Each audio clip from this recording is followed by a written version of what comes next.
What's good, YouTubers? This is Big Lee of the Phunni team, and this is my 2020 book review.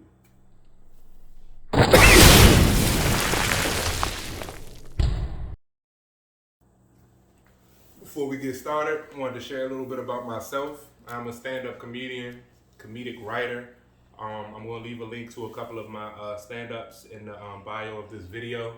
I've been doing stand-up for about 3 years now, getting into the game. I also started a literary journey 3 years ago, reading a lot of revolutionary and political books, and this year will be my first time sharing my books with you all. If you have any questions or want any links to the books that I have, you can leave those in the comments.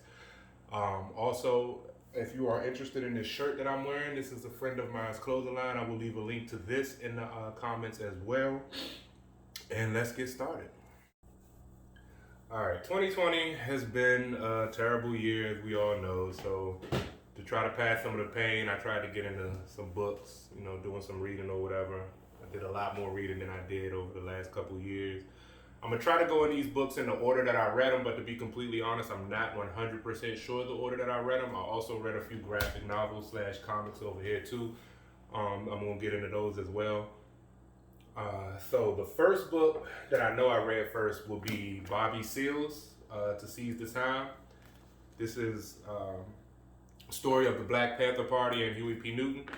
I honestly feel like I'm not going to do this book any justice because of so many other books that I've read by Black Panthers or people affiliated with the Panthers. I'm going to get into another book a little bit later, a couple more books a little bit later. I have one by H. Rap Brown and one by Angela Davis, also people that was affiliated with the Panthers or was a Panther. They share similar stories in these books. So that's why I say I don't think I'm gonna do this book any justice. I've also read Huey's autobiography. I've read George Jackson's Soledad Brother. They all share similar stories of the 60s, things that was going on with the Panthers. One thing I will say though, if you all watch The Trial of the Chicago 7 on Netflix, definitely check this book out because it tells the true story of what happened to Bobby in that movie. That movie did that case no justice as far as what they did to Bobby. They really watered it down, let me say that. Bobby gets into full detail in here about the whole trial, the abuse he faced while he was locked up, the abuse he faced in the courtroom, the abuse he faced on his way to the trial. They drove him from Cali all the way there in handcuffs, barely giving him bathroom breaks and everything else. Also, Bobby gets into how he was really the Robin to Huey's Batman in this book. He tells it how Huey called a lot of the shots and he was just there to back up everything. Not saying that he was a flunky or everything, but somebody, there has to be a leader, and he'll admit that Huey was the leader. I do love this book. Like I said, I just got into. I've read so much stuff by the Panthers that it's like how many times you gonna hear the same stories. But this is definitely a good book. I recommend this book if you're not familiar with the Panthers, because it doesn't just tell one person's story, it tells kind of the story of the whole party. So this would be a good book to get you, to introduce you to the Panthers and some of the things that they have done in the community and how their legacy holds up till today. Bobby Seale, Seize the Time. Next up, we're going to do H. Rap Brown. Once again, another Panther. This book was short. This was a good short read. Rap's a funny guy, and he reminds me of myself a lot because he got the nickname Rap by just talking about people. In DC, the DMV, I'm from Maryland, but in the DMV we call it Jonin. That's how he got the name Rap. Back then they used to call it rapping, so he would just cut anybody up for real. The funniest part of this book to me was when he went to when he was called for war, and when he went to the building or whatever, and in order for him to get out of going to war, he just pretty much just joned on the sergeant until they kicked him out. Like, went on his mother, went on everybody in there until they just kicked him out. Rap also tells a lot of stories about the Panthers with Stokely, Bobby. He talks about this image of him right here in the cop with the cops and how he was on the run and how they caught him. The introduction of this book talks about his most recent case that he's locked up for now, and how we all believe that Rap is innocent there, but you know he's still facing the charges there. I recommend this book as well. I mean, I recommend all these books, but I recommend this book as well. It's a very short read. It also gets into him being him and Snick as well, which is a good story. But it's a very good read, very short. 130 pages. You could probably knock this out in a couple books and get a couple weeks and get some real good background of Rap and background of the Panthers as well. I want to get into Rap's second book that talks about after he got out of jail from this incident. And after he converted to Islam and everything like that, I want to purchase that. If anybody's read that, let me know what you think about that. That probably will be something that I'm going to get into this year. Next up will be The Queen of the Fro, and this is my 60s and 70s bae right here, Angela Davis. I love this girl. Y'all can talk y'all shit about her and her feminist movement and everything like that. Yeah, I know the background with that, but Angela was a powerful woman. I love this book. It's pretty long. It's over 300 pages. Yeah, it's close to 400 pages. It's a long book, but I'm telling you, it's captivating. From the very beginning, Angela starts the book off with her being on the run from the police for the George Jackson trial, if you're familiar with that. If not, this is a good book to get you familiar with it. Also, Soledad Brother by George Jackson is a good book to get you familiar with his trial.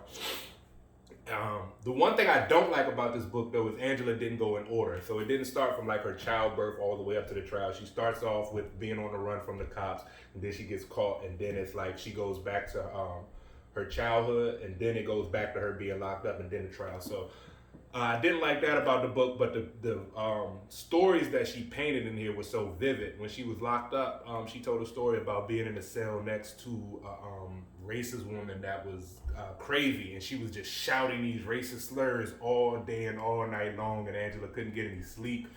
I could vision that, you know what I'm saying? I could see that. I could hear those racist slurs. It was really good. She also talks about when she was on the run, it's like I know she's going to get caught because I read George Jackson's book and I know the Angela Davis story. I know she's going to get caught, but I'm still sitting there like, no, Angela, don't go there. Don't do that. Like, you know what I'm saying? Because it's just so captivating. Great book. She talks about growing up, not as dark as some of her counterparts and the struggles that she had to go through there. Her families, how black families in her neighborhood houses getting bombed and everything. She talks about when she was over in Cuba, working in the fields in Cuba. Like, it's really a great book. If anybody knows any other great books by Angela Davis, please share those with me. I'm really interested in learning more about this woman. So after I started reading these, that's around the time that the whole George Floyd thing kicked off, and I started going to therapy, and my therapist suggested that I take a break from the revolutionary literature for a little while. So I did, and I decided to get into a couple comics, graphic novels, whatever y'all want to call them. Before I get into these, Marvel stands, DC stands, do not kill me here. I know it's a lot of stuff that I'm not going to hit on, and it's a lot of stuff that I missed. I do love Marvel. I love Marvel more than DC. But I know how some of y'all get. Some of y'all eat shit, drink, sleep Marvel, and I'm not that guy. Okay? I just be doing this for the fun of it. So yeah, Civil War. I don't think I got this whole book because it kind of ended with a cliffhanger, but I'm not going to lie, I don't like a lot of the endings of some of these graphic novels. This is rather short as well, so I don't think I got this whole book. It was good though, from what I did get out of it. It was really good. The whole Stark and Cap beefing, I got into it because of the movies or whatever. It also had a lot of characters in it that wasn't in the movie, like Iron Fist, Luke Cage, Howard the Duck was in this for a second. I don't really have much to say about this because, like I said, I don't think I read the whole thing. I think this is just a part of it, and I'm still looking for the whole thing. So if anybody knows where the whole thing is, or if this is the whole thing, let me know, because this was a little cliffhanger for me. A pocket history of human evolution. This was something else that I tried to read to distract me from everything that was going on in the media and everything. Because, like, when you see all of that stuff, like with the George Floyd and the Breonna Taylor, you see it, and then you're reading books about the stuff, it really gets you worked up. You feel me? Like, y'all probably can hear the incline in my voice right now. It really gets you worked up. But this one right here was pretty good. It tells you about your human anatomy and how you got the way how we got to the way we are. You know, a lot of people don't think we came from monkeys. If we came from monkeys, then how are monkeys still on Earth? Yeah, I mean, I don't know what we came from because you know I'm not very religious and I don't have all the answers. But this did give me some answers about how monkeys or gorillas maybe could have evolved into humans. It spoke about how certain animals would certain primates or whatever would live in trees and their stomachs wasn't able to digest certain meats or whatever, so eventually they may have evolved into humans. It also talks about how they lived in trees and came down to the ground to hunt, and how they eventually started off hunting by themselves and then hunting in packs and then, you know, surviving as a family just like humans do. This was a short read as well, couple hundred pages. It also had pictures in it and diagrams, so it's not that long of a read. The vocabulary in this book is outstanding, so I'm going to go back and read this because it's a lot of words that I didn't understand. But it's pretty interesting. Not one of my favorites. If you're into science and this type of stuff, check it out. You know. Now this is where it gets a little fuzzy in the order that I went. I believe I read this graphic novel next, which is X-Men vs. Avengers. This is great. This is probably the best graphic novel I ever had. Or I have. Not ever had. I have. The Phoenix 5, oh my God. Listen. I mean, I don't really even know how much to get into this book because I don't want to spoil it for y'all because I really, really love this. But, yeah, the Phoenix 5, Tony Stark, they really messed it up. Tony Stark really messed this one up. Hope Summers. Also, I want to say that I feel that it's really bad that the worst thing about the X-Men is their live action movies that Fox ruined. That's pretty bad. This was a great storyline that they could have done. It does have a lot of characters in it, so I can see how that would have been expensive. But I mean, they could have cut it down some. Like you could have really did the Phoenix 5 storyline, because I believe most of them was already in some of the X-Men movies. I know Emma Frost was in one. I know Colossus was in one. Magic was not in one. I know that. At least I'm not aware of Magic being in one of the movies or whatever. But yeah, they could have worked this out, man. This is a great storyline. I recommend this for anybody. Most of y'all Marvel fans have probably already read this. Y'all know the story front to back because it's so good. But if you haven't, man, get this right here. It's pretty thick though. I don't know how many pages. It's a pretty thick book though. The artwork in here is astounding. Like whoever did this artwork is great. This is when Namor from the Phoenix 5 drowns Wakanda. It's fucking excellent. I didn't want to tell y'all that, but this was like one of my favorite parts of the book. I didn't want to ruin that for y'all. This is definitely one of my favorite parts of the book. Like the man drowned Wakanda. Like it's crazy. And that ended up causing Storm and Black Panther to get a divorce. And that's where I'm going to leave it with y'all because I feel like I'm ruining it for y'all right there. So we going to move on. All right, so now I'm not going to say the political climate died down in the country at that time because it didn't. But, you know, like it's only so long I could stay away from what I love. And political literature is what I love. And you know what? Matter of fact, this was not my next book. We're going to get back to this. This was my next book, Standing Up at the Scratch Line. Now, I got into a book club with a friend of mine. Shout out Mari. He invited me to a book club. And it's a hilarious story about how I got this book. When I got invited to the book club, I got the invite a little bit late. So they had already started on the book. And I didn't have time to order the book and wait for it to come in the mail. So I ordered an e-copy of the book and read it on my phone and my tablet. And by the time I finished the book or whatever, and then just a couple weeks ago, I go to work. I'm in the transportation field. I go to work, and in the back of my van is the physical copy of the book that I bought online, which is wow. I was still going to review this book in the book review if I didn't have a physical copy of it because I still read it. But it's just wild that I have a copy of it. But this book is really good. This is a fiction book. It tells the story of a guy named King Tremaine.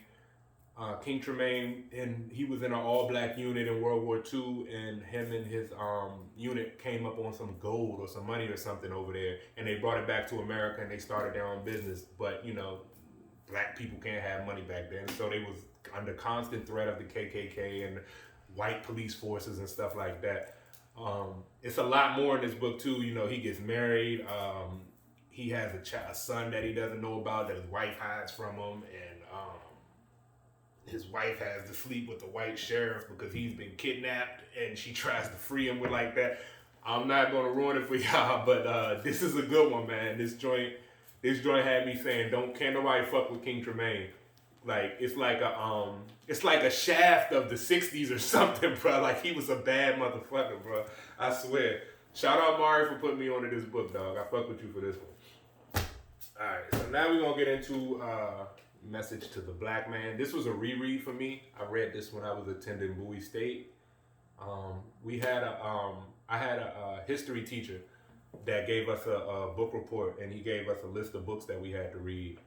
And not a list of books that we had to read. He gave us a list of books to choose from, and he passed the list around the classroom, and nobody could choose 2 books, so I felt obligated to pick a book the first round. And I saw a Message to the Black Man, and I was like, yo, that sounds like something I need to read. I'm a black man, I need a message, why not? I had to be about 24, 23 when I first read that, and I went back and read it this year. Still has the same effect. Great read. Elijah Muhammad gives a lot of, not to sound sarcastic or to, no pun intended, but he gives a lot of messages in this book for black men. This book is Islam based, and it could be a little harsh on Christianity. So if you're completely sold on Christianity and closed minded, I wouldn't recommend this book for you because, it's Elijah Muhammad and the Nation of Islam. And I'm pretty sure y'all are already familiar with them and their stance on that. But if you can open your mind to something else besides that, this is a great book for you. It talks about everything in the black community, from pooling your money together to where we actually came from, the original man, everything. I feel like every black man should have this book in his library. Ladies, if your boyfriend ain't got this book, buy this for him. Make him read it. All right? This was a good read. This isn't the first thing I've read by Elijah well, actually, yes, this is the first thing I read by Elijah, but this is the first thing I've read that's Nation of Islam affiliated. I've also read from Nigger Die, Part 1 and 2, Malcolm X's autobiography, and Malcolm X Speaks, all really good books. So I actually marked this book up this time. I went through it with a highlighter and highlighted some things that I was really interested in and things that I really wanted to remember and take down. So that's how good this book was to me, that I actually marked it up. Next up is another graphic novel, classic. Y'all seen the movie, Infinity Gauntlet, Marvel. It's a bookstore out this joint that's going out of business, so a lot of these books I grabbed from there for the low, and this was one of them. I just saw it, I thought it was cool. It was like 30% off. Why not? Grab it. To me personally, I feel like Thanos was way more of an asshole in the book than what he was in the movie, and he was a pretty big asshole in the movie. Y'all can see my bookmarks falling out of the movie, out of the books as I'm doing it. But yeah, he was an asshole in here, man. He turned Wolverine's bones to rubber. Like, why would you do that? The man has metal bones, you turn them to rubber. That's not cool. His daughter Nebula, he had her on the brink of death. Like, she was just walking around almost dead, but couldn't die because he was keeping her alive. And he was just doing this all to impress Lady Death, who didn't want him. It was terrible. Y'all know the story, man. Like I said, y'all seen the movie. Y'all probably read the comic since the movie came out. Y'all probably read it as a child, which I did too. I used to go over one of my man's houses. I think him or his dad had this book, and I used to read it in parts over there. The famous Snap. I find it funny that I think in the comic that they were calling the Snap the Great Disappearance or something. Like when he snapped and half the people disappeared, they were calling it the Great Disappearance. Also, like animals was disappearing. Like there was a farmer who had lost like half his cows and he was pretty upset. That was kind of funny. But yeah, I'm sure y'all are already hip to the Infinity Gauntlet story and everything because of the movies and all that. Heroes in Crisis. This is my only DC graphic novel that I read this year. I wasn't a big fan of this one. It was a little confusing to me, probably because Flash was in it and it required some going back in time type of stuff that threw me off. It was good though. It had a lot of characters in here that I learned about that I didn't know. It also they had like a I think they called it a sanctuary, which was like a superheroes confessional, and they would go in there and talk trash about each other. And there was a part where the three Robins went in there and they was all talking bad about each other. That was pretty funny. Like I said, this wasn't one of my favorite graphic novels. I read it, but also the ending here was kind of a cliffhanger too. So I didn't really understand that. If any of y'all read that and understand the ending to this joint, break it down to a brother, because I'm a little confused. So. Not last. 2 more books, and then I'm gonna get into a couple books that I'm gonna read to start off my new year. The New Jim Crow classic. This is the 10th anniversary of edition. I believe this is a New York Times bestseller. Yeah, it said on the top, New York Times bestseller. Love Michelle Alexander. Reading this book made me find another book that she's in. She didn't write, but she is in it. But I love her. She really breaks it down with statistics here. Like you can't really even argue with her in this book because everything is statistics and is backed and is facts. Like it's all facts. She cites all the work in there. It's crazy. It really shows how the prison system is a caste system. Not only when you're in jail, but when you get out. To check the box. Are you a convicted felon? You can't find a job and you can't do all these other things when you come out of jail, and then it just ends up leading you right back into jail. It also talks about how the prison system is a business and not really effective because of that. People are making billions of dollars off of people in prison. Highly recommend this book. Highly, highly recommend this book. It'll definitely give you a whole nother look on life and the prison system and how America does things. It's a pretty thick book. I think this was close to 400 pages as well. Yeah, 320 something. But it's definitely worth it. Definitely kept me involved and kept me into it the whole entire read. Get this, man. Last but not least, White Fragility. Why it's so hard for white people to talk about racism by Robin DiAngelo. White people don't be mad at me, but y'all need to read this right here. Y'all need to read this like y'all read the Bible, for real. Because this is good. Robin DiAngelo gets into how America has painted racism to be a bad thing. I mean, not saying that it's not a bad thing, but how America has made it seem like only bad people can be racist when it's not necessarily true. A lot of people come tag that racist title with white extremist groups like KKK or the Proud Boys or whatever. And yes, while they are racist, like you don't have to be a member of the KKK to be racist. Like, and she also gets into how it's inevitable for white people to be racist because they live in a world where they are privileged. I mean, like black folks. I mean, we could read it. You could read this if you want to read this, like just to try to maybe shine a light on some white people and their ways or whatever, and maybe try to work with them. But we all know how it comes to when it comes to confronting white people about racism, they get very fragile, and that's what this book is for. They get real defensive, like I'm not a racist. My cousin's boyfriend's wife is black, and that's the racist part right there. They don't even see it. So yeah. Matter of fact, if you got a white friend, buy this for them. Just buy it for them and slide it under their door or something. Fuck it. See if they read it. Good book. Now I'm gonna get into a couple of my couple of books that I'm gonna read starting off this year. First is Redefining Black Power. This is the book I was telling you all that Michelle Alexander is in. The author of this book is, I can't even really get into the book because I ain't ready yet. So, but the author of this book is like